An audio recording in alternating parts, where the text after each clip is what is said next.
Daf Yomi, Tractate Bava Metzia, page 5a, top of the page with the words Ulaman Da'amar Helach Patur.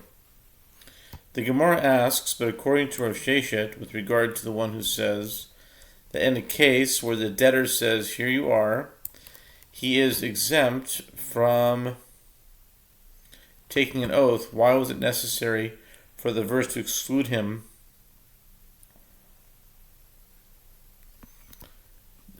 a claim of land ownership from the defendant's obligation to take an oath when he admits part of the claim? The exclusion of land is derived from the verse for any matter of trespass, for an ox, for a donkey, for a sheep, for a garment, for any lost item, about which one shall say, "This is it," the claims of both of them shall come before the judges. Exodus 22:8. But all cases involving one who admits to part of the claim involving land are cases where the defendant effectively says, "Here you are," as land always remains in its location.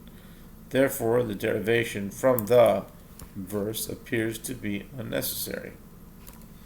The Gemara answers that Rav Sheshet could have said to you, the verse was necessary in a case where the defendant dug pits, ditches, and caves in the land that he is returning to the plaintiff. Since the land has been damaged and is no longer in its prior state, the defendant is not effectively saying, "Here you are." Alternatively, there is a case where one claimed that another owed him vessels and land, and the defendant admitted to the claim involving the vessels and denied the claim involving the land. The verse teaches that although the defendant denied part of the claim and did not effectively say, "Here you are," he is not obligated to take an oath with regard to the land. Come and hear a proof for Rabbi Chia's opinion, as Rami Bar Chama teaches a Braita. All four types of baileys mentioned in the Torah require denial of part of the claim and admission of part of the claim in order to incur liability to take an oath when someone claims to have given them an item as a deposit. This applies to an unpaid bailey who receives no payment in exchange for safeguarding the item, and a borrower who does not pay the owner in exchange for the right to use the item, as well as a paid bailey who receives payment in exchange for safeguarding the item, and a renter who rents an item in order to use it and pays the owner in exchange for that right. The Gemara elaborates what are the circumstances in which the baileys both deny part of the claim and admit to part of the claim. Is it not referring to a case where the bailey said to the one who deposited the item, "With regard to the items that I admit to having received from you, here you are, and as to the rest, I never received them, and I am therefore not obligated to return them"? This supports Rav Chia's opinion that one who says, "Here you are," is obligated to take an oath.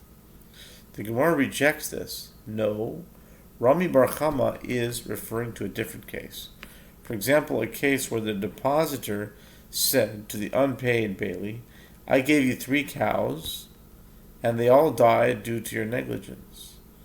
You are therefore liable to pay for them." And the bailey said to him, with regard to 1 cow, "This matter never happened. In other words, I received only 2 cows, not 3. And one of the cows died due to an unavoidable accident, and I am exempt from paying for it. And the other one died due to my negligence, for which I need to pay you." In that case, although he admits to part of the claim, It is not a case of here you are, as he is not returning the cow itself. Come in here challenge to the first halakha, Rabbi Chia. As the father of Rabbi Aptoriki taught, the father of Avua de Rabbi Aptoriki. It probably doesn't appear very often, I would imagine. The first is the Rabbi. As the father of Rabbi Aptoriki taught in a Braita, if one says to another, I have 100 dinars in your possession, and the other says, nothing of yours is in my possession, and the witnesses testify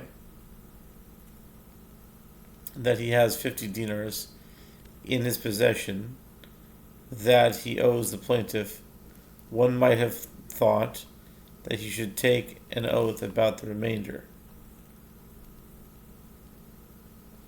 To counter this, the verse states with regard to baileys, for any matter of trespass, for an ox, for a donkey, for a sheep, for a garment, for any lost item about which one shall say, this is it, the claims of both of them shall come before the judges, Exodus 22:8. This indicates that you obligate the defendant to take an oath based on the admission to part of a claim by his mouth, but you do not obligate him to take an oath based on the testimony of witnesses. The Gemara rejects this challenge. Are you raising an objection to the opinion of Rabbi Chia from a Braita? Rabbi Chia himself is a Tana, and as such, he has the authority to dispute the determination in a Braita. The Gemara asks, but doesn't that Tana cite a verse? The Gemara answers, according to Rabbi Chia, that verse teaches that one who admits to part of the claim is obligated to take an oath. And Rabbi Aportiki's father could have said to you that both halachot are derived from the expression that is it. Since this is written, and it is also written, it is interpreted that one word is stated to teach that one who admits to part of the claim is obligated to take an oath, and one word is stated to teach that in a case that involves the testimony of witnesses, one is exempt from taking an oath. The Gemara asks, and how does the other sage, Rabbi Chia, interpret the double qualification in the verse? The Gemara answers, in his opinion, one word is stated to teach that one who admits to part of the claim is obligated to take an oath, and one word is stated to teach that one is obligated to take an oath only if he admits that he owes an item that is of the same type as the subject of the claim. If the plaintiff claims one type of item and the defendant admits to owing a different type of item, he is not obligated to take an oath.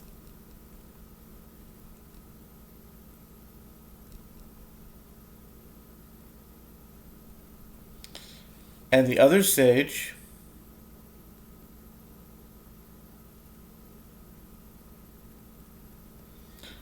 Rabbi Aptoriki's father, does not accept the principle that one is required to take an oath only if he admits that he owes an item that is of the same type as the subject of the claim, but he holds like Rabban Gamliel in this matter, as we learned in a Mishnah Shavuot 38b. If one claimed that another owes him wheat, and the defendant admitted to owing him barley, which is less expensive than wheat, he is exempt from taking an oath despite his admission to part of the claim, as his admission does not correspond to the claim, and Rabban Gamliel deems him liable to take an oath.